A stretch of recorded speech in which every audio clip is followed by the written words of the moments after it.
வணக்கம் அன்பு நண்பர்களே. இன்றைய கேள்விக்கு என்ன பதில் நிகழ்ச்சியில் உங்களை மீண்டும் சந்திப்பதில் மிகுந்த மகிழ்ச்சி.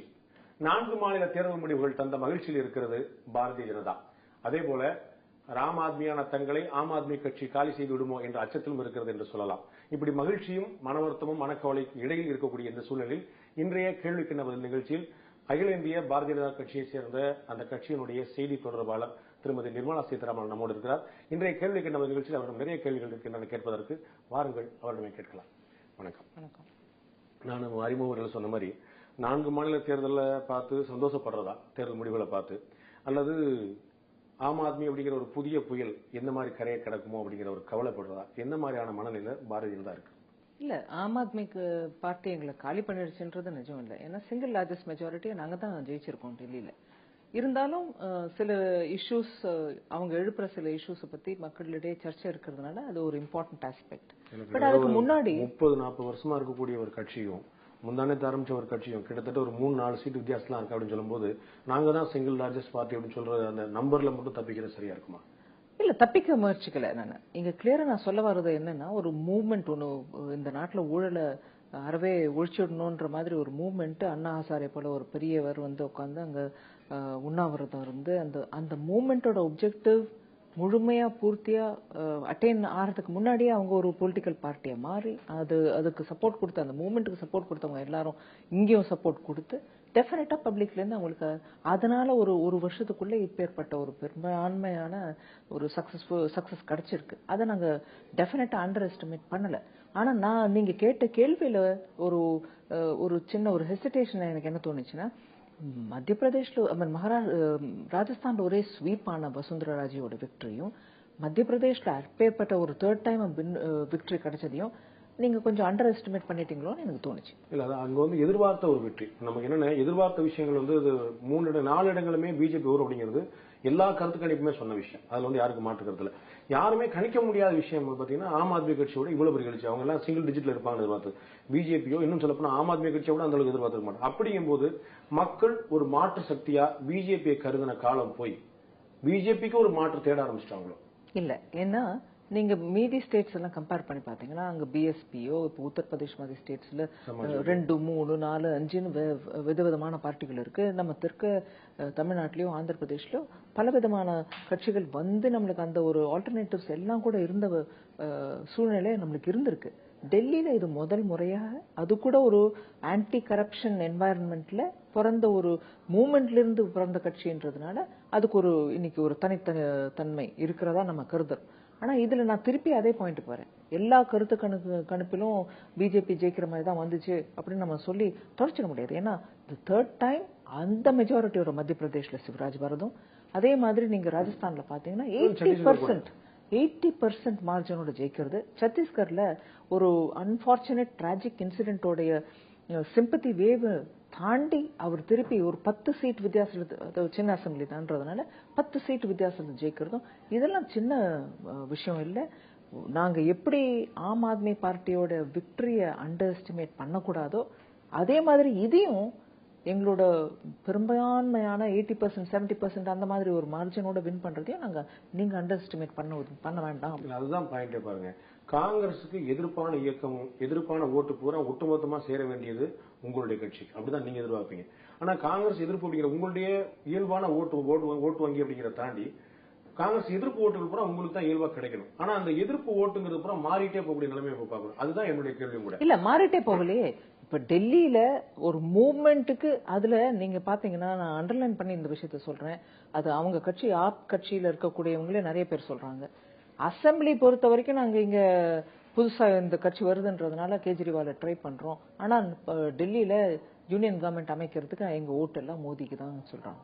அப்படி நீங்களே ஆறுதல்படுத்துகிறீங்களா? இல்லைங்க, கேஜ்ரிவால் கட்சியில இருக்கக்கூடிய தலைவர்கள் நிறைய பேர் அவங்களே சொன்னாங்க. அதே மாதிரி கேம்பெயினுக்கு போன போது வேட்பாளர்கள் ஓட்டு சேகரிக்கிறதுக்கு போன போது ஓட்டர்ஸ் அவங்களுக்கு சொல்றாங்க, பொதுமக்கள் அவங்களுக்கு சொல்றாங்க, அதெல்லாம் சரி உங்களுக்கு இங்க நாங்க ஒரு தடவை முயற்சி பண்ணி ட்ரை பண்றதுக்கு உங்களுக்கு ஆப்பர்ச்சுனிட்டி கொடுக்கறோமே தவிர நாங்க ஓட்டு மோதி கொடுக்கறோம். அது அந்த ஆஸ்பெக்ட் கூட நம்ம மாத்திரக்கூடாது.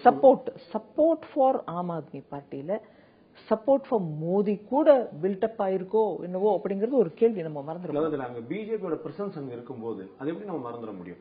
பிஜேபி அந்த ஊர்ல இல்ல. இப்ப தமிழ்நாடு மாதிரியான ஒரு மாநிலங்கள் அப்படின்னா ஒரு கட்சி வருது, நாங்க நேஷனல் லெவல்ல நாங்க வந்து 2014 நாங்க பிஜேபி ஓட்டு முடிஞ்சு சொல்லலாம். பிஜேபியோட வெரி பிரசன்ஸ் அங்க இருக்குது. அவங்க தான் வந்து ஒரு ஆல்டர்னேட்டிவ் வந்து காங்கிரஸ் மேல நாங்க கவர்மெண்ட் ஃபார்ம் பண்ண சொல்றாங்க. அப்ப இல்ல பிஜேபி வேண்டாம் இன்னொரு கட்சி அப்படிங்கிற என்ன கிட்டத்தட்ட 28 கான்ஸ்டிடியூஷன் இருந்திருக்காங்க.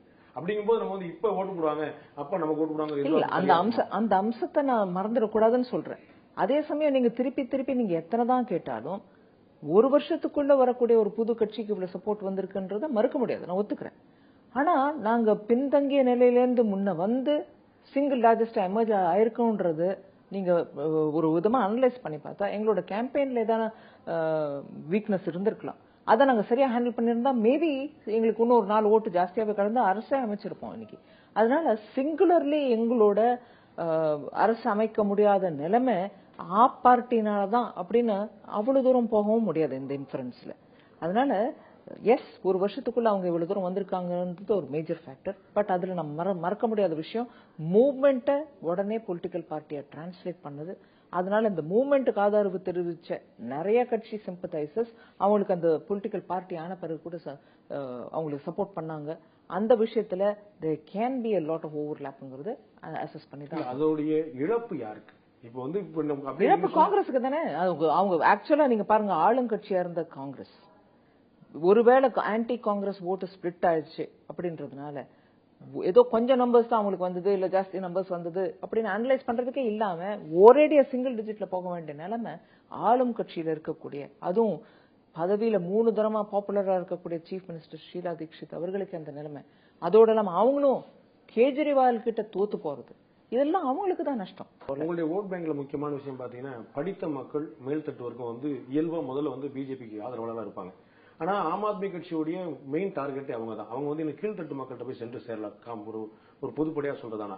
அப்ப உங்களுடைய அடிப்படையான ஓட்டு வங்கி, உங்களுடைய இலக்கு, உங்களுடைய டார்கெட் யாரோ அந்த டார்கெட் ஓட்டர்ஸ் வந்து உங்களோட அதிகமா அவங்க கேப்சர் பண்றாங்க. இல்ல, இன்னைக்கு ஆம் ஆத்மியோட அனாலிசிஸ் நீங்க பண்ணீங்கன்னா ரொம்பவே கஷ்டத்தில் இருக்கக்கூடிய ஏழை எளியவர்கள் நிறைய பேர் அவங்களுக்கு சப்போர்ட் பண்ணிருக்காங்க. இந்த ரோட்ல வண்டி வியாபாரம் பண்றவங்களோ, இல்ல சின்ன சின்ன கடை வச்சிருக்கவங்களோ, இல்ல பிளாட்ஃபார்ம்ல உட்காந்து வியாபாரம் பண்றவங்களோ, அவங்க எல்லாம் ஓப்பனா இன்னைக்கு எங்களுக்கு ஒரு மாறுதல் வேணும், எங்களோட கஷ்ட சுகங்களை பற்றி பேசக்கூடிய ஒரு கட்சி வேணும்ன்றதுனால அவங்களுக்கு நிறைய சப்போர்ட் கொடுத்திருக்காங்க. அதனால ஆம் ஆத்மி பார்ட்டிக்கு இந்த ஒரு செக்ஷன் தான் கொடுத்திருக்கு, இல்ல இன்னொரு செக்ஷன் கொடுக்கலன்னு நம்ம முடிவு பண்ண முடியாது. எல்லா செக்ஷன்ல இருந்து அவங்களுக்கு வந்திருக்கு சப்போர்ட்.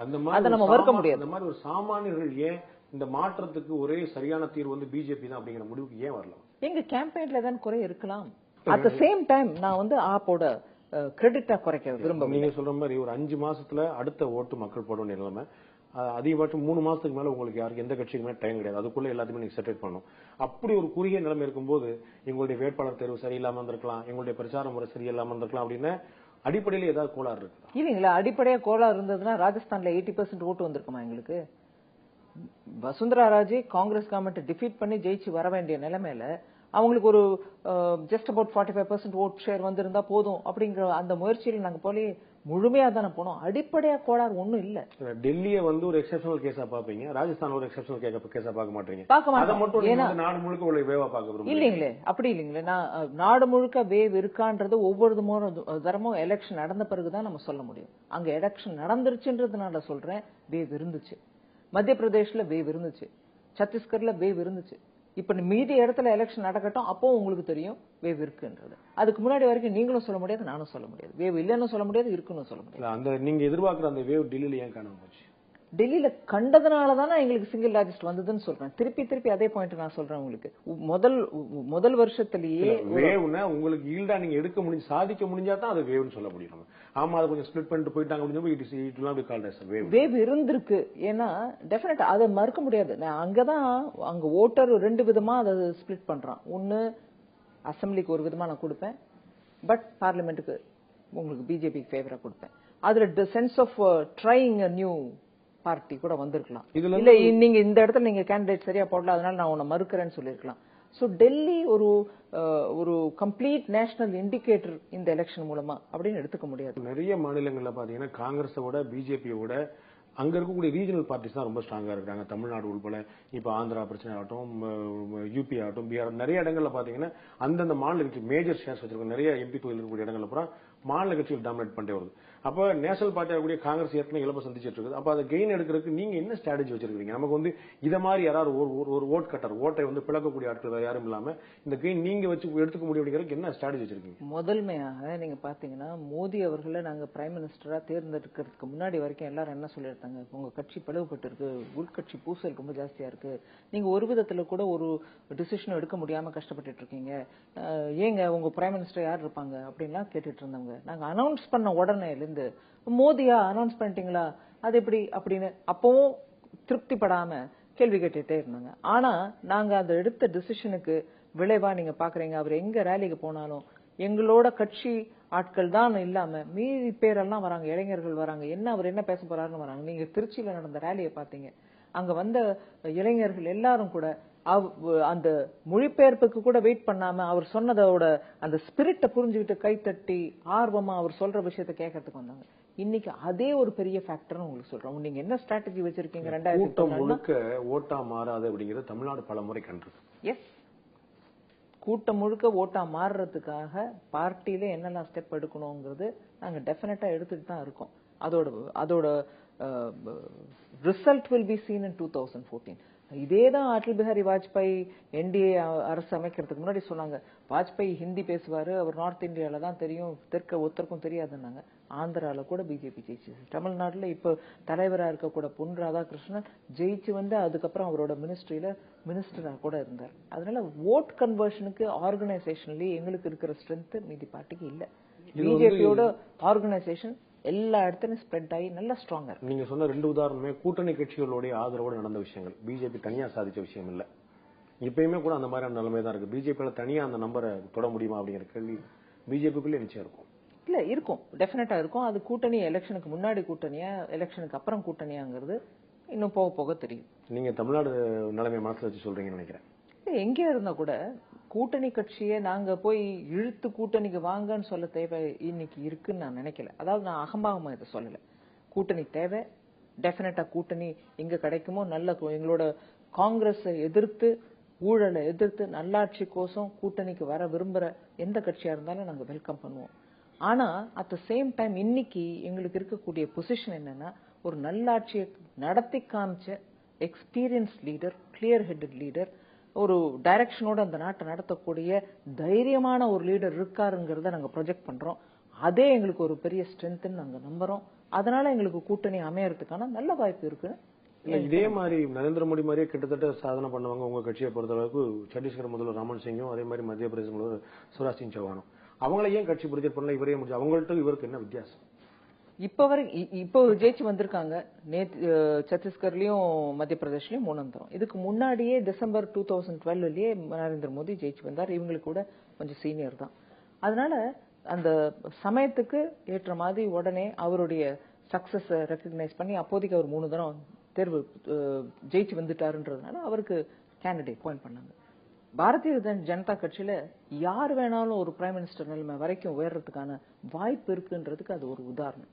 அது மட்டும் இல்ல, யார் வந்து பிஜேபியுடைய பிரைம் மினிஸ்டர் கேண்டிடேட்டா இருந்தாரோ அவரை மாத்தி வேற கேண்டிடேட் கொண்டு வர முடியும் அப்படிங்கிற கூட இன்னொரு உதாரணம். பிரைம் மினிஸ்டர் கேண்டிடேட்டா வேற யாரும் 2009 அத்வானிஜி இருந்தார். ஆமா, அதுக்கப்புறம் இப்போ இது இன்னொரு எலெக்ஷன். அந்த 2009ல நாங்க ஜெயிச்சு அவரு பிரைம் மினிஸ்டரா இருந்து இன்னைக்கு நீங்க டாக்டர் மன்மோகன் சிங்க கேட்க வேண்டிய கேள்வியை எங்க கேக்குறீங்க? நாங்க பதவியில இல்ல. பதவியில இருந்து பிரைம் மினிஸ்டர் உட்கார்ந்து இருக்கிறவர் டாக்டர் மன்மோகன் சிங். இன்னைக்கு காங்கிரஸ்காரங்களை ஒருத்தர் கேட்கறது இல்ல. ராகுல் காந்தின்னு பேசுறவங்கள இந்த நாட்டுக்கே அவமரியாதை பண்றதா நான் நினைக்கிறேன். சிட்டிங் பிரைம் மினிஸ்டர் இருக்கும்போது நீங்க யுவ லீடர் அப்படின்னு சொல்லி வைஸ் பிரசிடண்டா இருக்கக்கூடிய அவர் தான் அடுத்த பிரைம் மினிஸ்டர்னா இப்ப உட்கார்ந்து இருக்கவர் என்ன அவர் தப்பா பண்ணாரா? காங்கிரஸ் தலைவர் அந்த கேள்வி தான் கேட்டிருப்பேன். இல்ல, நீங்க கேட்டிருப்பீங்க. நான் சிச்சுவேஷனை கம்பேர் பண்றேன். ஏன்னா நாங்க பதவியில இருந்து அத்வானி அவர்கள் பிரைம் மினிஸ்டர் இருந்து இப்ப நாங்க அவரை விட்டுட்டு நாங்க மோடி அப்பாயிண்ட் பண்ணோம்னா நீங்க கேட்கிற கேள்வி பதவியில இருக்கணுங்கிற அவசியம் இல்லையா? கிட்டத்தட்ட உங்களுக்கும் அதே நிலைமை தானே. அங்க வந்து ஒரு சிட்டிங் பிரைம் மினிஸ்டர் இருந்தாலும் கூட அவருடைய ஏஜ் ஆகட்டும் அத்வானியோட ஏஜ் ஆகட்டும் எல்லாம் ஒன்றதுக்கு இன்னும் சொல்ல போனா அத்வானி வந்து ஆக்டிவ் பாலிடிக்ஸ்ல இன்னமும் இருக்கிறார். நரேந்திர மோடி எவ்வளவு சுற்றுப்பயணம் போறாரோ அதே அளவுக்கு அத்வானி சுற்றுப்பயணம் போறார். உங்களுக்கு கட்சிக்கு ஆலோசனை விஷயம் எல்லாமே கொடுத்திருக்காரு. அப்ப என்ன அத்வானிட்ட இல்ல, என்ன மோடிட்ட இருந்ததுன்னு சொல்லிட்டு அத்வானி வேண்டாம் மோடி வேணுங்கிற முடிவுக்கு வந்தீங்க? இல்ல அந்த மாதிரி கம்பேரிசன் இல்ல. இன்னைக்கு 2009 நாங்களே ரொம்ப சந்தோஷமா அத்வானி தான் எங்களோட பிரைம் மினிஸ்டர் கேண்டிடேட் அப்படின்னு சொல்லி அவரை முன்னிலையில் நிறுத்தி எலெக்ஷன் கேம்பெயின் பண்ணினோம். இன்னைக்கு 5 வருஷம் கழிச்சு பார்ட்டியில எல்லா ஸ்டேட்ல இருந்து வர இன்புட்டை வச்சுட்டு இன்னைக்கு நரேந்திர மோடியை பிரைம் மினிஸ்டர் கேண்டிடேட்டை அனௌன்ஸ் பண்ணியிருக்கோம்.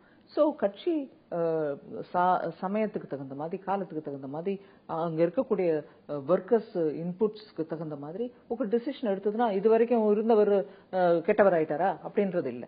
It is not such a black and white situation. அவர் லீடர்ஷிப்பை நாங்க என்னைக்கும் மதிக்கிறோம், அவரோட கைடன்ஸ்ல தான் நடத்துறோம். அதனால எந்த விதமாக இப்போ பிரைம் மினிஸ்டர் உட்கார்ந்து இருக்கிறவரை உட்கார வச்சு இருக்கக்கூடிய நிலைமையிலேயே இன்னொருத்தர நாங்க பிரைம் மினிஸ்டர் அனௌன்ஸ் பண்ண வேண்டிய அவமரியாதை எங்க பார்ட்டியில எப்போதும் நடக்காது. இல்ல அந்த மாதிரி அவமரியாதை அத்வானிக்கு நடக்கல அப்படிங்கிறது இன்னொரு விவாதம். அது பலசான விஷயங்களால ரொம்ப தொடரும்ல. உங்களுடைய கட்சியோடைய மிகப்பெரிய உயரத்தை நீங்க தொட்டது 182 சீட்டு 1998ல. இப்ப இருக்கக்கூடியது 116 சீட். கிட்டத்தட்ட இதுலயே கிட்டத்தட்ட ஒரு 70 சீட் நிலைமை உங்களுடைய பழைய உச்சத்தை தொடர்றதுக்கே. ஆனா பிஜேபி எதிர்பார்க்கக்கூடிய ஒரு மேஜிக் நம்பர் 272ங்கிறது கிட்டத்தட்ட அப்படியே ஒரு 2.5 மடங்கு அதிகமா கிட்டத்தட்ட 140-150 சீட்டு கூடுதலா ஜெயிக்க வேண்டிய நிலைமை. இந்த கணக்குகள் பார்க்கும்போது ரொம்ப பின்னாடி இருக்கும் நம்ம அப்படிங்கிற ஒரு எண்ணம் உங்களுக்கு தோணலையா? இல்ல ரொம்ப பின்னாடி இருந்தா கூட இன்னைக்கு இருக்கக்கூடிய என்வாயர்மெண்ட் சூழ்நிலை எப்படி இருக்குன்னா மக்களிடையே ரொம்ப கோபம். காங்கிரஸ் எந்த விதத்திலையும் ஒரு பாமர சிட்டிசனுக்கு ஒரு ஜெனரலி அவங்க ஆம் ஆத்மி ரிப்பீட் பண்ணிட்டே இருப்பாங்க. இன்னைக்கு அது ஒரு கட்சி ரூபத்திலே வந்துருச்சு. இந்த காமன் மேனுக்கு பண்ண வேண்டிய ஒரு விதமான நல்ல செயலும் பண்ணல. இன்னைக்கு விலைவாசி உயர்வுல கஷ்டப்படுற அந்த காமன் மேனுக்கு கிட்டத்தட்ட ஒரு 5 வருஷமா ஜோசியம் சொல்லிட்டு இருக்காங்க. மழை வரட்டும் நல்லா ஆயிடும், இல்ல பண்டிகை போட்டோம் உங்களுக்கு நல்லா ஆயிடும், அறுவடை வரட்டும் விலைவாசி குறைஞ்சிடணும் அப்படின்னு சொல்றாங்களே தவிர ஒரு விதமான கான்கிரீட் ஸ்டெப்பும் எடுக்காத இந்த கவர்மெண்ட் இன்னைக்கு பொதுமக்களுடைய சப்போர்ட்டை இழந்திருக்காங்க. நீங்க சொல்ற ராஜஸ்தான்லயும் மத்திய பிரதேசலயும் சத்தீஸ்கர்லயும் ஈவன் டெல்லியிலயும் இப்ப 4 மாநிலத்துல பாத்தீங்கன்னா பிஜேபிக்கான ஒரு நல்ல அடித்தளம் ஸ்ட்ராங்கா இருக்கக்கூடிய இடம். அங்க வந்து புதுசா முளைக்கக்கூடிய இடம் இல்ல. ஆனா கிட்டத்தட்ட ஒரு 6 ஸ்டேட்ல வந்து ஒரு எம்பி கூட பிஜேபிக்கு கிடையாது. கிட்டத்தட்ட ஒரு 12 ஸ்டேட்ல ஒரு டஜன் ஸ்டேட்ல பாத்தீங்கன்னா சிங்கிள் டிஜிட்டோட கீழே இருக்கக்கூடிய நிலைமை. இன்னும் சொல்ல போனா தமிழ்நாடு, வெஸ்ட் பெங்கால், ஆந்திரா, இது மாதிரி நிறைய ஒடிசா நிறைய மாநிலங்கள்ல பாத்தீங்கன்னா பிஜேபிக்கு வந்து ஏதாவது ஒரு பேஸ் இருக்கா அப்படின்னு, அதாவது உங்களுக்கு ஒரு ஆதரவா ஓட்டு போடணும் யாரா வந்தா கூட அவனை தூக்கி பிடிக்கிறதுக்கு ரிசீவ் பண்றதுக்கான கெப்பாசிட்டியாவது உங்க கட்சிக்கு இருக்கா அப்படின்னா ஒரு மிகப்பெரிய கிட்டத்தட்ட 120 சீட் இது மாதிரி பிஜேபிக்கான எந்த அடித்தளமும் இல்லாமலே இருக்குது. அப்ப நீங்க எப்படி அந்த 272ங்கிற அந்த அவ்வளவு தூரத்தை நீங்க எப்படி தொட முடியும்? இப்ப உதாரணத்துக்கு சொல்றேன் உங்களுக்கு, நரேந்திர மோடி அவர்களை அனௌன்ஸ் பண்றதுக்கு முன்னாடி பிரைம் மினிஸ்டர் அனௌன்ஸ் பண்றதுக்கு முன்னாடியே பிரணாப் முகர்ஜி அவர்கள் ராஷ்டிரபதியா அதாவது ஜனாதிபதியா ஆன பிறகு அவரோட சன் பை எலெக்ஷன் கண்டெஸ்ட் பண்ணார் வெஸ்ட் பெங்கால்ல. அங்கேயும் எங்களோட யூனிட் ரொம்ப ஸ்மால் பலவீனமா இருக்கு. ஆனாலும் 12-13% ஓட்டு எங்களுக்கு அந்த பை எலெக்ஷன்ல கிடைச்சது. மக்களிடையே இன்னைக்கு எப்படி இருக்குன்னா கட்சி இருக்கோ இல்லையோ அந்த கட்சிக்கு நாங்க ஓட்டு போடணும், ஏன்னா அதுல இருந்து ஒரு மெசேஜ் போனோன்ற மாதிரி அப்போல இருந்து நடந்துட்டு இருக்கு. நான் இப்ப அதே மெசேஜ் தான் இப்ப நடக்கும்னு சொல்லல. 2014 நீங்க பாப்பீங்க சென்ட்ரல் கவர்மெண்ட்ல நல்ல கவர்மெண்ட் வேணும், நல்ல ஒரு லீடர்ஷிப்போட இருக்கக்கூடிய பார்ட்டி வேணும்ன்றதுல மக்கள் ஆர்வம் காட்டுறாங்க. அதை நாங்க கேபிட்டலைஸ் பண்றதுக்கு இப்போ இருந்து முயற்சி பண்ணோம். ஏற்கனவே சில பத்திரிகைகளோட கருத்துக்கள் சொன்னாங்க, தமிழ்நாட்டிலே கூட வந்து 2% இருந்த ஓட்டு வந்து பாரதிய ஜனதாவுக்கு 10% அதிகரிச்சிருந்தாங்க. 10% இல்லைன்னு வச்சுக்கணும், ஒரு 5% இருக்குன்னு வச்சுக்கிட்டா கூட தொகுதியா கன்வெர்ட் பண்ணி பார்க்கும்போது எந்த தொகுதியில் ஜெயிக்கும் யாராவது சொல்ல முடியுமா? பண்ணணும், அசஸ் பண்ணிட்டு தான் இருக்கோம். அண்ட் எந்த தொகுதியில எங்களுக்கு மக்கள் ஆதரவு நிறைய இருக்குன்றதையும் நாங்க பார்த்துட்டு தான் இருக்கோம். அரசியல் கட்சியை நாங்க கிட்டத்தட்ட ஒரு 25 வருஷத்துல இவ்வளவு தூரம் வந்திருக்கிறோம்னா, ஒரு பிரதம மந்திரியை கொடுக்க முடிஞ்ச ஒரு கட்சியா இருக்குன்னா நீங்க அதோட கெப்பாசிட்டியும் அசஸ் பண்ணி தான் ஆகணும். ஏன்னா எங்களால சில ஸ்டேட்ஸ்ல எங்களோட பிரசன்ஸ் இல்லைனாலும் அங்க காரியகர்த்தா எங்களோட ஒர்க்கர்ஸ் இருக்காங்க, அவங்க எங்களோட ப்ரோக்ராம்ஸ் பத்தி மக்களிடையே பேசுறாங்க. அதனால 272 இஸ் நாட் அன்இமேஜினபிள். சொல்லக்கூடிய எல்லா ஸ்டேட்லயுமே பாத்தீங்கன்னா இன்க்ளூடிங் வெஸ்ட் பெங்கால்ல இருந்து தமிழ்நாட்டுல இருந்து எல்லாமே ரீஜனல் பார்ட்டிஸ், அந்தந்த மாநில கட்சிகள் பெரிய அளவில் கோலச்சிட்டு இருக்கிற இடம். அங்க காங்கிரஸும் கிடையாது, பிஜேபியும் கிடையாது. இப்ப இவங்களுடைய சப்போர்ட்ல கிட்டத்தட்ட ஒரு 300 தொகுதிகள் நாடு முழுக்க பாத்தீங்கன்னா இந்த ரீஜனல் பார்ட்டிஸ் வந்து கோலச்சிட்டு இருக்கிற இடம் பாத்தீங்கன்னா ஒரு 300 தொகுதிகள் இருக்காங்க. இந்த 300 தொகுதியில நமக்கு ஒரு தடமே கிடையாதுன்னு சொல்லும் போது நீங்க கூட்டணியில் வச்சாவது ஆட்சிக்கு வந்துட முடியுமாங்கிற ஒரு மிகப்பெரிய கேள்வி. முழுக்க நீங்க தேர்தலுக்கு பிந்தைய கூட்டணி வச்சுதான், அந்த கால்குலேஷன் வச்சுதான் சமாளிக்க முடியும் நிலைமை. அப்படின்னு சொல்ல முடியாது. இப்போ பிஜேபி தன்னுடைய பலத்திலேயே நல்ல ஒரு 272 நாங்க சொல்லிட்டு இருக்கோம். அந்த 272 வரைக்கும் நாங்க வந்துட்டோம்னா பிஜேபி தனியாவே வரலாம், டெஃபினட்டா வரலாம். அதுக்கப்புறம் தான் பிளஸ். சோ நீங்க பாருங்க, நாங்க ஏதோ கற்பனைக்குரிய விஷயத்தை பத்தி பேசல. நிஜமாவே இன்னைக்கு ஒவ்வொரு ரேலியிலயும் எங்களுக்கு வரக்கூடிய சப்போர்ட்டை நீங்க பாத்தீங்கன்னா, எங்க ஆர்கனைசேஷன் மூலமா இவங்க எல்லாரையும் நீங்க சொல்ற மாதிரி போலிங் பூத் வரைக்கும் கூட்டிட்டு போனோம். அவங்க மூலமா ஓட்டு போட வைக்கணும். அதுக்கு நாங்க இப்போல இருந்து கடுமையா உழைக்கணும். நரேந்திர மோடியை மட்டுமே நம்பிதான் அந்த கட்சி இருக்கு அப்படிங்கிற மாதிரி ஒரு ஆஃபரேட் ஆகுது. அவர் பிரதமர் வேட்பாளர் அறிவிச்சா எல்லாமே வந்துரும், அதாவது எல்லா நோய்க்கும் ஒரே தீர்வு அப்படின்னு ஒரு அஞ்சால் அறுப்பு மருந்துங்க மாதிரி, ஒரு மருந்து மாதிரி சொல்ல மாதிரி நரேந்திர மோடி வந்தா எல்லாமே சரியா போயிருங்கிற என்னால ஓவர் கான்பிடன்ஸா இருக்கும் பிஜேபி. நரேந்திர மோடி யாருங்க? அவரும் ஒரு பிஜேபி ஒர்க்கர் தான். அவரும் எங்க கட்சியோட தலைவரா இருந்தவர் தான். அவரும் ஆர்கனைசேஷன் ஜெனரல் செக்ரட்டரியா இருந்து பார்ட்டியை நடத்தினவர் தான். அதனால இன்னைக்கு நரேந்திர மோடி 3 தரம் குஜராத்ல சீஃப் மினிஸ்டரா இருந்தாருன்றதுனால அவர் பிஜேபிக்கு தொடர்பு இல்லாத மனுஷர் இல்லையே. அவர் பிஜேபியில ஒரு ரொம்ப ரெஸ்பெக்டட் சீனியர் லீடர். அதனால சடனா நீங்க இன்னைக்கு அவர் பிஜேபிக்கும் அவருக்கும் தொடர்பு இல்லாம இங்க இருந்த ஒரு இண்டிபெண்டன்ட் ஒரு லீடரை கூட்டிட்டு வந்து பிஜேபியை லீட் பண்ணுங்க அப்படின்னு சொன்ன மாதிரி பேச முடியாது. வெளியில இருந்து வந்தவர் கிடையாது. ஆனா சித்தாந்தங்களை பேசி வந்த ஒரு கட்சி. ஒரு தனி மனிதரை மட்டுமே நம்பி இருக்கிறது சரியா அப்படிங்கறது என்னுடைய கேள்வி. நீங்க தனி மனிதரே நம்பி இருக்குன்னு நீங்க பிரைம் மினிஸ்டர் அனௌன்ஸ் பண்றதுக்கு முன்னாடி சொல்லலையே? ஏன் பிரைம் மினிஸ்டர் ஃபேஸ் ஒன்னும் காட்டலன்னு எல்லாரும் மீடியால கூட நீங்க எல்லாரும் எங்களை கேட்டீங்களே. பிரைம் மினிஸ்டர் அனௌன்ஸ் பண்ண வைக்க வேண்டாமான்னு கேட்டீங்களே. அப்ப நீங்க எதுக்கு தனி மனிதரை தான் நீங்க போடணும் அப்படின்னு அப்போ மீடியால எதுக்கு தோணல? பிஜேபி எப்பயுமே கலெக்டிவ் லீடர்ஷிப்பை நீங்க எல்லாரும் கேள்வி கேட்டீங்க. அது எப்படி கலெக்டிவ் லீடர்ஷிப்போட போக முடியும்? ஒரு பிரதம மந்திரின்னு ஒரு வேட்பாளர் இருக்க வேணாமான்னு கேட்டீங்க. அப்ப தனி மனித விஷயம் இல்லீங்களா? அப்படி வேட்பாளர் அறிவிச்சுதான் பிஜேபி முன்னாடி வந்திருக்கு. வாஜ்பாய் அறிவிக்கப்பட்டார், அத்வானி அறிவிக்கப்பட்டார், அதே மோடி அறிவிக்கப்பட்டார். பிரதமர் வேட்பாளர் எப்பயுமே பிஜேபி அறிவிச்சிருக்கு. ஆனா வாஜ்பாய்க்கும் அத்வானிக்கும் இல்லாத ஒரு விஷயம் மோடிக்கு என்ன இருக்குன்னா, மோடி வந்தால் எல்லா பாவங்களும் தீர்ந்து விடும், எல்லா புண்ணியங்களும் கிடைத்து விடும் அப்படிங்கிற மாதிரியான ஒரு ப்ரொஜெக்ஷன். அதுதான் சரியாங்கிறது. அதனாலதான் தனி மனிதத்தை அதிகமா நம்புறீங்களோ அப்படிங்கிற சந்தேகம் எழுப்புது. ப்ரொஜெக்ஷன் நாங்க அப்படி பண்ணல. நாங்க என்ன சொல்றோம்னா, அவர் நல்லாட்சி கொடுத்தார் குஜராத்ல. அவர் ஒவ்வொரு செக்ஷன்லயும், அதாவது இப்ப நீங்க நார்மலா ஒரு நாடுனா விவசாயம், மேனுஃபேக்சரிங் செக்டர், அதை தவிர ஒரு சர்வீஸ் செக்டர்னு 3 விதமா 3 பிராட் கேட்டகரியா தான் டிவைட் பண்ணுவோம். குஜராத்ல அக்ரிகல்ச்சர் எப்பொழுதும் கூட பலமான ஒரு தொகுதியா கருதப்பட மாட்டாது. ஏன்னா அங்க தண்ணி கஷ்டம், மழை குறைச்சல், நதிகள் இல்லாத ஒரு பிராந்தம். அங்க அக்ரிகல்ச்சரை கிட்டத்தட்ட ஒவ்வொரு வருஷமும் கன்சிஸ்டன்டா 11% வரைக்கும் குரோத்துக்கு எடுத்துட்டு வந்தவர். இன்னைக்கு குஜராத் ஒவ்வொரு கிரவுண்ட் நட்டா இருக்கட்டும், காட்டனா இருக்கட்டும், ஒவ்வொரு என்ன சொல்றது, ஒவ்வொரு கிராப்பும் அங்க மேக்சிமம் ப்ரொடக்ஷனுக்கு ஏற்றுமதி நடந்துட்டு இருக்கு. அதே மாதிரி இண்டஸ்ட்ரி எப்பொழுதுமே அவங்களுக்கு நல்லா இருந்தது, இண்டஸ்ட்ரியல் செட்டப் இருக்கும் அப்படின்னு. இதெல்லாம் வந்து பிஜேபி நான் எதுக்கு சொல்றேன்னா, இதெல்லாம் பிஜேபியோட பிஆர் ஒர்க் பண்ணக்கூடிய விஷயங்கள் இல்லைங்க. எல்லாம் பப்ளிக் ரிலேஷன்ஸ் நல்லா பண்றாங்க. மால் நியூட்ரிஷன்ல குஜராத் மால் ரொம்ப கம்மியா இருக்குன்னு சொல்லி சிஏஜி ரிப்போர்ட் சொல்றாங்க. நிறைய பணங்கள் திசை திருப்பப்பட்டிருக்குன்னு சொல்லிட்டு இல்ல. ஒரு நிமிஷம் சொல்றேன். அதே மாதிரி சர்வீஸ் செக்டர்லயும் அவங்க வியாபாரம் எப்போதுமே நல்லா பண்ணுவாங்க குஜராத். அங்க அந்த செக்டர்லயும் சரி, இண்டஸ்ட்ரியிலயும் சரி, அக்ரிகல்ச்சர்லயும் சரி 10%க்கு மேல கன்சிஸ்டன்டா 10 வருஷமா அங்க growth மெயின்டைன் பண்ணிட்டு வர்றாரு. கொஞ்சம் அது கொஞ்சம் இன்டிஃபரண்டா இருந்திருந்தா ஏதாவது ஒரு செக்டராவது குறைஞ்சிருக்கும். இன்டிஃபரண்டா இல்ல.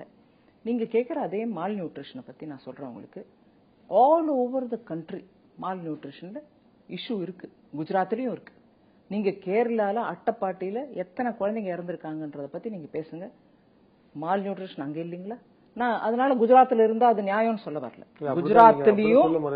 குஜராத்லயும் ட்ரைபல் ஏரியால நாடு முழுக்க சாராயம் ஓடுது, குஜராத்ல இல்ல. நாடு முழுக்க ஊழல் நடக்குது, குஜராத்ல இல்ல. நாடு முழுக்க பயங்கரவாதம் இருக்கு, குஜராத்ல இல்ல. இப்படியே சொல்லிட்டு வரும்போது மால் நியூட்ரிஷன் மட்டும் நாடு முழுக்க இருக்கு, குஜராத்ல இருக்குன்னு சொல்றீங்க. இல்லைங்க. நான் சொல்றது எதுக்கு சொல்ல வரேன்னா, மால் நியூட்ரிஷன் போல இஷ்யூஸ் சில தூர பிராந்தம், அதாவது ட்ரைபல் பாயிண்ட்ஸ், ஆக்சஸ் குறைச்சலா இருக்கக்கூடிய ஏரியால பல்வேறு காரணங்கள்னால, அவங்க உணவு பழக்கங்கள்னால கூட இருக்கலாம்.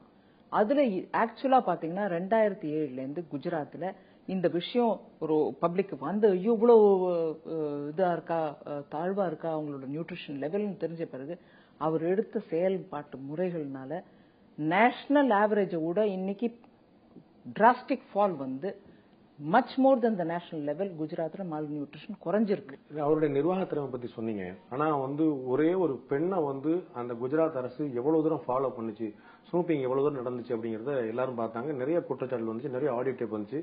அமித்ஷாவுடைய அந்த மாநிலத்துடைய உள்துறை அமைச்சராக இருந்த அமித்ஷாவுடைய குரல் இருந்தது. அவர் சாஹேப் சாஹேப் சொல்றாரு. அந்த சாஹேப் யாருங்கிற கேள்வி இருக்கு. இதுல பிஜேபியில நீங்க உட்பட பல பேர் பதில் சொல்லியிருக்காங்க. இதுவரைக்கும் ஒரு முறை கூட இதை பத்தி வாய் திறக்கல நரேந்திர மோடி. அவர் நிர்வாக திறமை பற்றின ஒரு கேள்வி எழும்போது அவர் பதில் சொல்லிருக்க வேண்டாமா? நிர்வாக திறமை பத்தி என்ன கேள்வி எழுந்துச்சு? இதுல ஒரு பொண்ணை எப்படி உங்க தனிப்பட்ட முறையில் அரசு இயந்திரத்தை பயன்படுத்தி பேசிட்டு இருக்கிறது யார் அப்படின்னா உள்துறை அமைச்சரும் அந்த மாநிலத்தோட உயர் காவல் அதிகாரியும் பேசிட்டு இருக்க 2 கட்சிக்காரங்க கிடையாது. நீங்க தயவு பண்ணி அதுல கன்க்ளூட் பண்றதுக்கு முயற்சி பண்ணாதீங்க. ஏன்னா இது ஆல்ரெடி அங்க ஒரு கமிஷன் அமைக்கப்பட்டிருக்கு. அது கூட பிரைம் மினிஸ்டர் ஷுங்லு கமிட்டி அப்பாயிண்ட் பண்ணாரு பாருங்க. Committee without powers to enquire அந்த மாதிரி இல்லை. இது என்கொயரி கமிஷன் ஆஃப் என்கொயரி ஆக்டுக்கு அந்த ப்ரொவிஷன்ஸ் இன்வோக் பண்ணி அமைக்கப்பட்ட ஒரு கமிஷன். இதுல பீப்புள் கேன் பி சம்மண்ட், யாரை வேணாலும் அவங்க கூப்பிட்டு கேள்வி கேட்டு அவங்க கிட்ட இருந்து ஸ்டேட்மெண்ட் வாங்கலாம். அதனால ஒரு பவர்ஃபுல் கமிஷன் அமைக்கப்பட்டிருக்கு இந்த விஷயத்தை ஆராயறதுக்கு. அதனால நம்ம யாருமே கன்க்ளூஷனுக்கு வர வேண்டாம். ஒண்ணு. ரெண்டாவது, இந்த விஷயத்துல அந்த பெண் தன் தந்தையார் மூலம் பெர்மிஷன் கேட்டிருக்காங்க, எனக்கு ப்ரொடெக்ஷன் கொடுங்கன்னு. அதனால அங்க ஸ்னூப்பிங் நடக்கல, அந்த பெண்ணுக்கு ப்ரொடெக்ஷன் கொடுக்கப்பட்டது. அதனால இதெல்லாம் கொடுக்கறதுக்கான ஒரு வழி நம்ம பார்த்திருக்கோம். இப்ப உங்களுக்கு தமிழ்நாட்டில் பாரதிய ஜனதா தலைவருடைய உயிருக்கு ஆபத்து இருக்கு அப்படின்னு சொன்னா எப்படி ப்ரொடெக்ஷன் கொடுக்குறாங்க? நீங்க வரக்கூடிய இடங்களை கண்காணிச்சோ, உங்களுடைய போனை டேப் பண்ணியோ, நீங்க எங்க தங்கிருக்கீங்க, வெளியே வந்துட்டீங்களா, ஷாப்பிங் போறீங்களா, கூட யார் இருக்காங்களோ பார்த்தோ இல்ல, உங்க கூடவே ஒரு காவல்துறை அதிகாரி அனுப்புறாங்க, முழுக்க வாட்ச் பண்றாங்க. சர்வேலன்ஸ் உங்களை சுத்தி உங்களுக்கு பாதுகாப்பு கொடுக்கறக்கா, உங்களை கண்காணிக்கிறது இல்ல, உங்களை தாக்க வரவங்களை கண்காணிக்கிறதா. இங்க வித்தியாசமா இருக்கு. நீங்க சொல்ற பாதுகாப்பு. நான் உங்களுக்கு ஒன்னு சொல்றேன். உங்களுக்கு ஒரு த்ரெட் பெர்செப்ஷன் இருக்குன்னு சொன்னா போனை கூட மானிட்டர் பண்ணுவாங்க, உங்களுக்கு வரக்கூடிய காலை. எல்லா இடத்துலயும் அதேதான். எனக்கு ஒரு த்ரெட் இருக்குன்னா கவர்மெண்ட் நம்ம கவர்மெண்ட்டையோ போய் சொன்னோம்னா அவங்க முதல்ல உன்னோட போன்ல என்னெல்லாம் கால்ஸ் வருதுன்னு பாருமா, அதை செக் பண்ணலாங்கிறாங்க. அதுக்கு நான் தனியா எழுதி கொடுக்குறேன் அதிகாரம். அது அந்த போன் டாப்பிங் உங்களுக்கோ எனக்கோ நடக்கும்போது மாத்திரம் நம்ம பெரிய மிகப்படுத்துறது இல்லையே.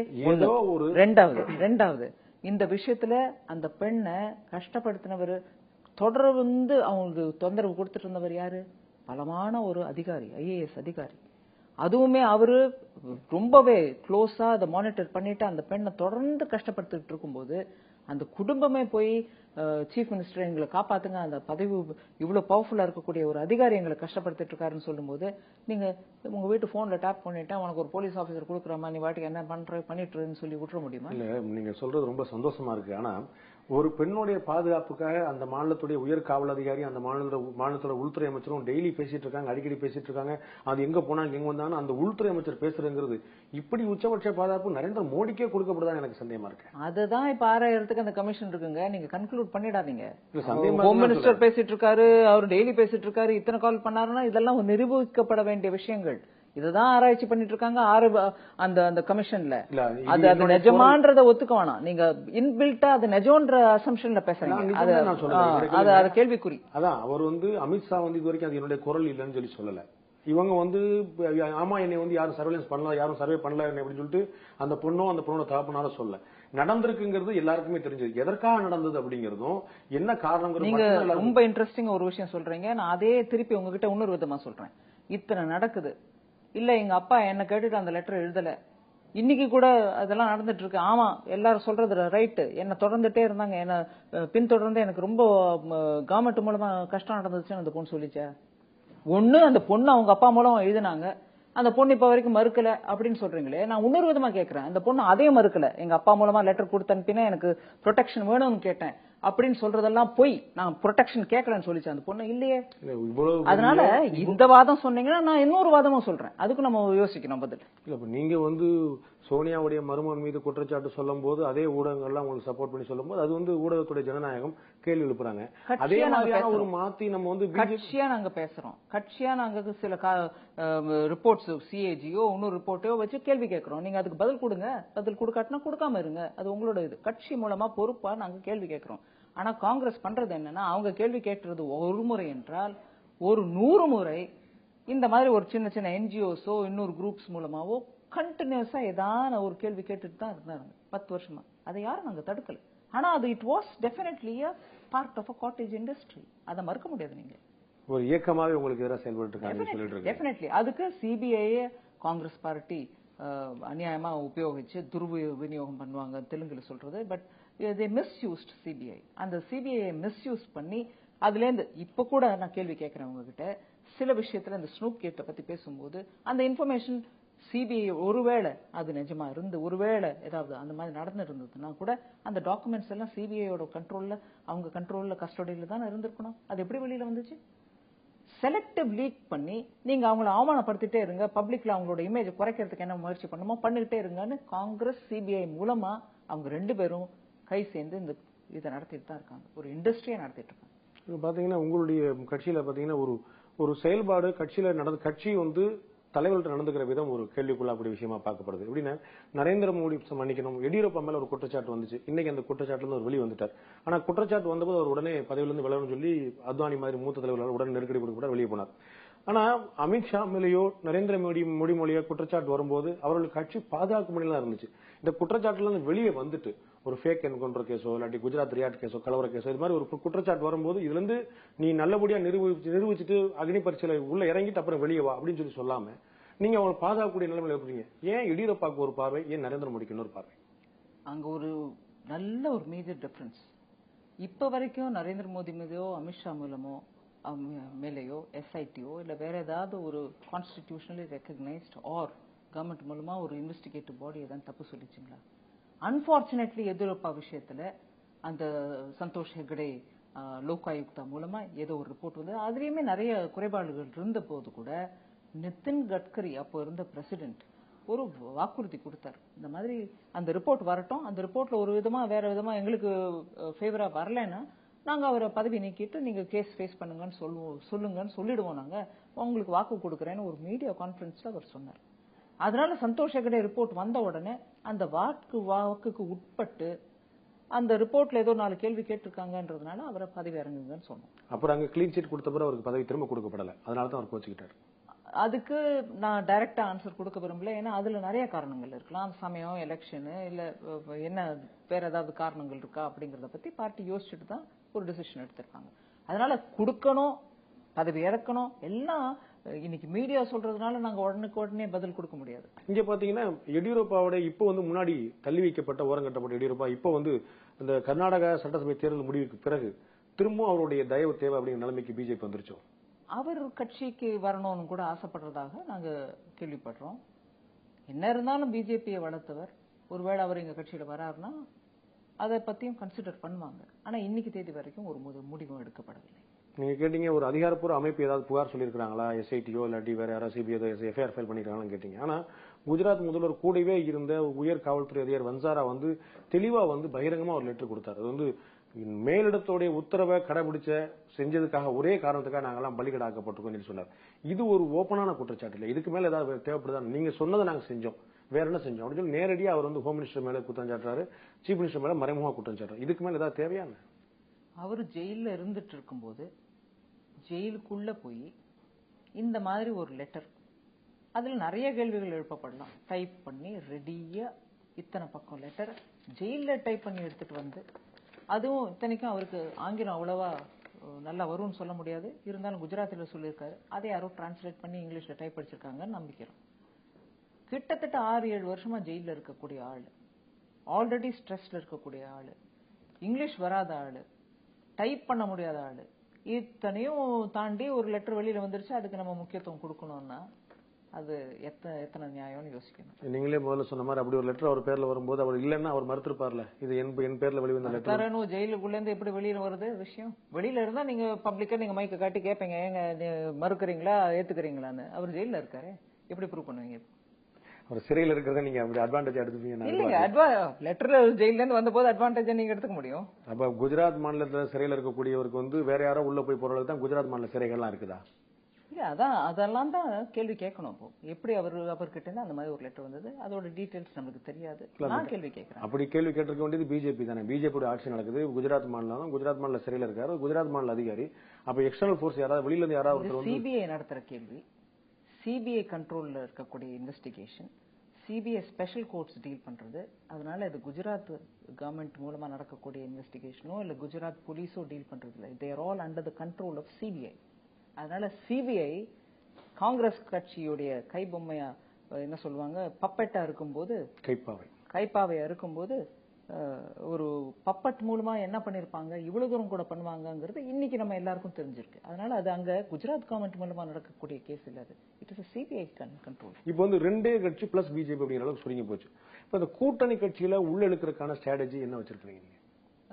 நாங்க ஸ்ட்ராட்டஜி பண்ணி ஒவ்வொருத்தரையும் கான்டாக்ட் பண்ண இன்னும் ஆரம்பிச்சதா எனக்கு தெரியல ஒபிஷியலி. 3 மாசம் தான் இருக்கு. ஆனா ஆல்ரெடி சில கட்சிகள் எங்களை தொடர்பு கொண்டுட்டு தான் இருக்காங்க. நீங்க பாத்தீங்க நேத்திக்கு டிடிபி சந்திரபாபு நாயுடு அவர்கள் அங்க சிவராஜ் சௌஹானுடைய பதவி பிரமாண ப்ரோக்ராம்ல இருந்தார்.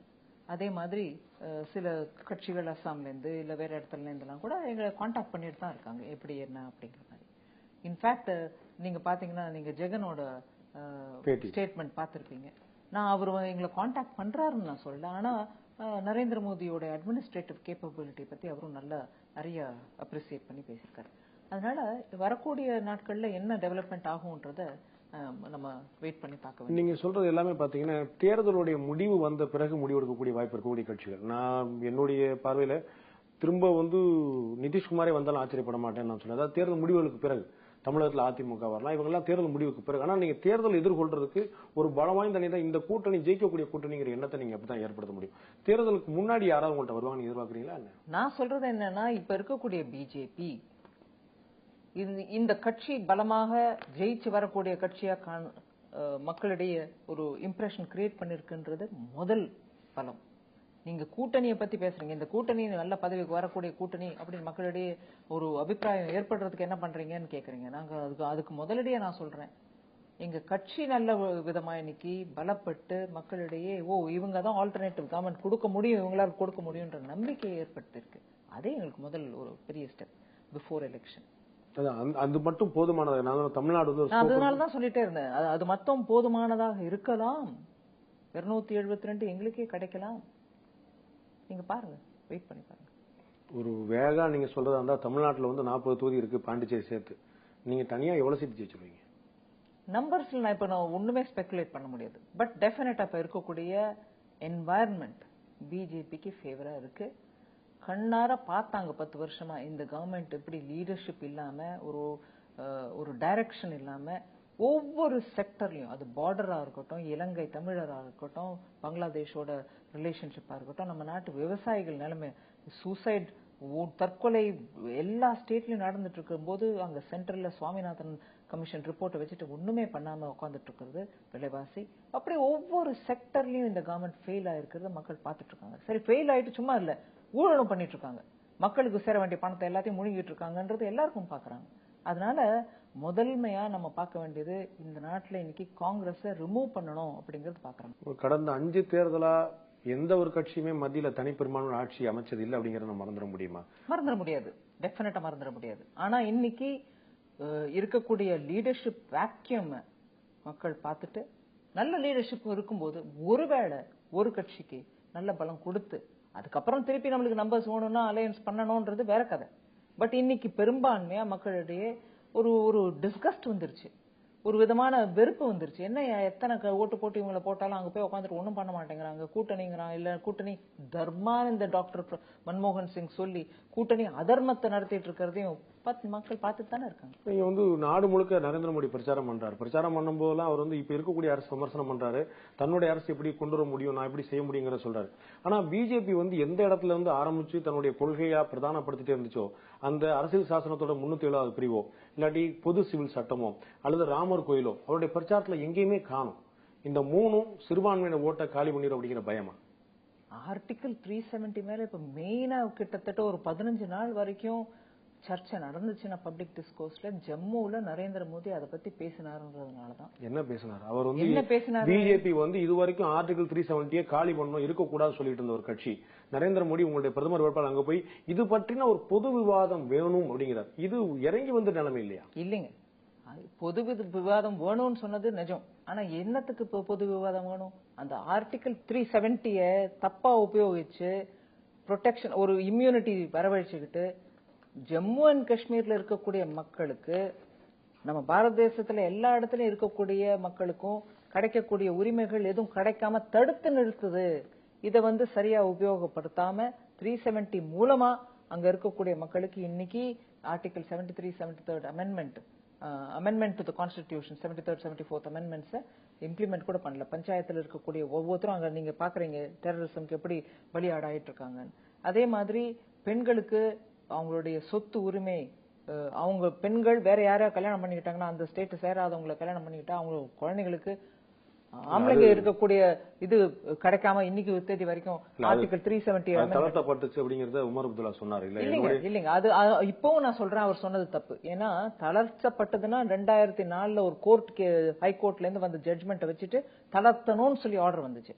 ஆனா அதே நேஷனல் கான்ஃபரன்ஸ் உமர் அப்துல்லா கட்சியும் பிடிபியும் சேர்ந்துகிட்டு புதுசா ஒரு சட்டத்தை கொண்டு வந்து அந்த கோர்ட் ஆர்டரை ரிமூவ் பண்ணிடணும், நல்லிஃபை பண்ணிடணும்ன்றதுக்கு ஒரு முயற்சி பண்ணதுல என்சியும் பிடிபியும் சேர்ந்து இருந்ததுன்றது அவர் சொல்லல. அதனால அவர் செலக்டிவா வேணுங்கிற சொல்லிக்கிட்டாரு தவிர அவரு கூட ஒரு ஆன்டி உமன் லாக்கு சப்போர்ட் பண்ணதாக அவர் ஏற்றுக்கொள்ளவில்லை.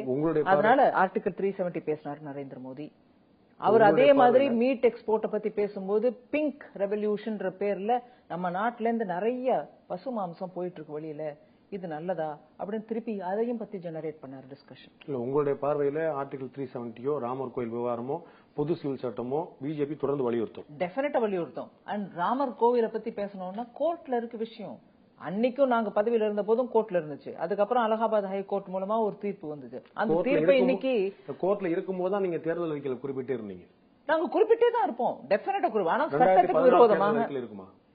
ராமர் கோவில் நிர்மாணம்ங்கிறது எங்களுடைய கோர் பிரின்சிபல். அது எப்பொழுதும் எங்க கையில இருந்து நழுவி போயிடாது. நாங்க அதை மறந்துட மாட்டோம். ஆனா கோர்ட்ல இருக்கும்போது அந்த கோவில் நிர்மாணம்ங்கிறது கோர்ட்டின் உத்தரவுக்கு வெயிட் பண்ணிட்டு அதுக்கப்புறம் தான் நடக்கும். இப்ப இன்னொரு முக்கியமான விஷயம் பாத்தீங்கன்னா திடீர்னு லோக்பால் மசோதா பத்தி அண்ணா ஹசாரே உண்ணாவிரதம் இருந்ததும் அரவிந்த் கெஜ்ரிவாலோட கட்சி வெளிவந்ததும் பாத்தீங்கன்னா லோக்பால் மசோதாக்கு காங்கிரஸ் ஒரு மிகப்பெரிய ஆர்வம் வந்துருச்சு. இந்த அடியில இருந்து பாடம் கத்துட்டு தப்பிச்சுக்கணும்னு நினைச்சிட்டு காங்கிரஸ் முயற்சி பண்றதா நினைக்கிறீங்களா? டெஃபினட்டா லோக்பால்ல மக்களுக்கு அநியாயம் பண்ணது காங்கிரஸ்ங்கிறத நாங்க திருப்பி திருப்பி சொல்லிட்டு இருந்தோம். ராஜ்யசபால 2011 டிசம்பர் 24 ராத்திரி அத பில்லையே கீழ்ச்சி போட்டது காங்கிரஸ் கட்சியோட தோழமை கட்சியை சேர்ந்த ஒரு உறுப்பினர். அவரை கண்ட்ரோல் கூட பண்ணல யாரும். அன்னைக்கு ராத்திரி திருப்பி திருப்பி எனக்கு ஞாபகம் இருக்கு, சீதாராம் யெச்சூரி அவர்கள் கேட்டாங்க, நீங்க பில்லை இன்னைக்கு கொண்டு வரீங்களா, அது ஸ்பஷ்டமா சொல்லுங்கன்னு சொல்லி. அதுக்கு கூட பதில் கொடுக்கல அமைச்சர் நாராயணசுவாமி அவர்கள். அன்னைக்கு ராத்திரி அந்த மாதிரி பண்ணி அந்த பில்லை பிரவேசப்பட விடாம பண்ணாங்க. இப்ப அவங்க கொண்டு வரதுக்கான நோக்கம் அரசியல் தான் அப்படின்னு சொல்றீங்க? இப்ப கொண்டு வரது கூட அரசியல் தான். அதோட இல்லாம இப்ப கொண்டு வரது செலக்ட் கமிட்டி மூலமாக. செலக்ட் கமிட்டி ஃபைனலா சொன்ன யுனானிமஸா ஒத்துக்கிட்ட ஒரு விதமான அம்சத்தையும் கூட அவங்க மாத்துறதுக்கான அதிகாரம் அவங்க கையில இல்ல. அது உடனே டைரக்டா பார்லிமெண்ட் டேபிள்ல வரணும். அதை வர விடாம கேபினெட்ல கொண்டு போய் கொடுத்து அதுல மார்பு சேர்ப்புகள் பண்ணி அதை இன்னைக்கு கொண்டு வந்திருக்காங்க டெய்லர் மேடா. செலக்ட் கமிட்டியோட ஒர்க்கிங், அதுல இருந்து வரக்கூடிய ப்ராடக்ட் எல்லாமே பார்லிமெண்டோட சொத்து. அதை நீங்க கேபினெட் கூட அனுப்ப முடியாது. கேபினெட்ல அனுப்பி அங்க நீங்க மாறுதல் பண்ணறதுக்கான உரிமை உங்களுக்கு இல்ல. ஆனாலும் அதை மாற்றி இப்ப கொண்டு வராங்க டைல்யூட்டடா. நாங்க சொல்றோம் செலக்ட் கமிட்டில எல்லா கட்சி உறுப்பினரும் சேர்ந்து யுனானிமஸா பாஸ் பண்ணத அந்த யுனானிமஸ் பாயிண்ட்ஸ் ஏனா நீங்க பாஸ் பண்ணுங்க. நீங்க திருத்தங்களோட வேணும்னு சொல்லி சொல்றீங்க. இன்னொரு முக்கியமான விஷயம் பாத்தீங்கன்னா சௌரவ் கங்குலி முன்னாள் கிரிக்கெட் கேப்டன், இந்தியாவோட கிரிக்கெட் கேப்டன் அவருக்கு எம்பி சீட் தரேன், நீ ஆட்சி அமைஞ்சிருச்சுன்னா மந்திரி சீட் தரேன்னு சொல்லி சொல்லிருக்கீங்க. இப்படி வெளியில இருக்கக்கூடிய ஒருத்தருக்கு ஆஃபர் பண்ணி உள்ள கொண்டு வர லெவலுக்கு போயிருச்சா பிஜேபி? சில சமயம் நல்ல ஆட்கள் வெளியில இருந்து மக்களிடையே அவங்களுக்கு ஒரு அக்செப்டன்ஸ் இருக்குன்னா அவங்கள பார்ட்டியில கூட்டிட்டு வரதுனால தப்பு ஒண்ணு இல்லைங்களே. இப்ப தமிழ்நாடு நிலைமைக்கு நான் சுருக்கமா கொண்டு வந்துருவோம். தமிழ்நாட்டு நிலைமையில உங்களுடைய கூட்டணியா வர்றதுக்கான வாய்ப்பு என்ன நினைக்கிறீங்க? சாய்ஸ்னா மக்களுடைய சாய்ஸ் தான் எங்களோட சாய்ஸ். நீங்க சொல்ற டயலாக் தேமுதிக தலைவர் விஜயகாந்த் சொல்லக்கூடிய டயலாக். அவர் மக்கள் தான் எங்களுடைய கூட்டணிங்கிறார். ஒருவேளை தேமுதிக பக்கம் போறதா எடுத்துக்கலாமா? நாங்க இப்ப வரைக்கும் யாரோடையும் எந்த விதமான அபிஷியலி அலையன்ஸ் பத்தி பேசல தமிழ்நாடு பொறுத்த வரைக்கும். அதிமுக தலைவராக தமிழக முதல்வராக இருக்கக்கூடிய ஜெயலலிதாவுக்கும் உங்களுடைய பிரதமர் வேட்பாளர் நரேந்திர மோடிக்கும் என்ன விதமான ஒரு புரிதல் நட்பு இருக்குங்கிறது எல்லாருக்குமே தெரிஞ்ச விஷயம். ஆனா இவங்க பிஜேபியை சேர்த்துக்கிற பத்தி ஒரு வார்த்தையோட சொல்ல, நீங்களும் அதிமுக ஒரு சாய்ஸா கூட நீங்க யோசிக்கல, என்ன காரணம்? கூட்டணியை பத்தி நாங்க ஒண்ணுமே இப்ப வரைக்கும் பேசலங்கிறேன். யாரோடையும் பேசல, அபிஷியலா யாரோடையும் கான்டாக்டும் பண்ணல. சோ இன்னும் அந்த முழுமையான அந்த பேச்சுவார்த்தை முடியல நம்ம எடுத்துக்கலாமா? ஆரம்பிச்சிருக்கான்னு கூட எனக்கு தெரியல. இவ்வளவு நேரம் உங்களுடைய நேரத்தையும் உங்களுடைய கருத்துக்களையும் எங்களோட பகிர்ந்துக்கிட்டீங்க. உங்களுடைய டயத்தை எங்களுடைய ஸ்பெண்ட் பண்ணதுக்காக ரொம்ப நன்றி. உங்களுடைய நல்ல முயற்சிகள் வெற்றி வர எங்களுடைய வாழ்த்துக்கள். எனக்கு இந்த வாய்ப்பு கொடுத்ததுக்கு உங்களோட தேங்க்யூ. நன்றி.